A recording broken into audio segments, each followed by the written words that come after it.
যখন রাতের পর রাত ইন্টারনেটে চ্যাট করা হয় এবং শরীর খারাপ হয়ে যায়, তখন সব মাদের একটাই কথা থাকে, আই ফয়সাল, এদিকে আয়। কি ব্যাপার, শুকায় যাচ্ছিস কেন দিন দিন? নেশা শুরু করছিস না? নেশা করিস? নেশা? কি ব্যাপার আম্মু, ফালতু কথা বললো না তো? নেশা কেন করবো? রাত্রে বসে বসে কাজ করতে হয় না? যে ইউনিভার্সিটিতে ভর্তি করছো ডেইলি অ্যাসাইনমেন্ট দিতে থাকে, পারা যায় নাকি এগুলা? আই বাজে কথা বলবি না, তোর বাপকে বলে দিব কিন্তু।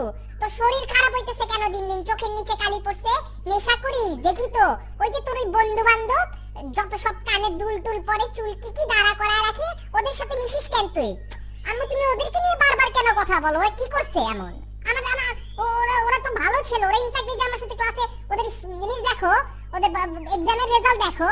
এই তোকে মানা করে দিতেছি কিন্তু, কালকের থেকে তোর আব্বাকে বলে বাসায় নেট বন্ধ করে দিব। অনেক সহ্য করছি কিন্তু, সংসারে আসার পর থেকে তুই, তোর বাবা, তোর বোন অশান্তিতে রাখছিস আমাকে।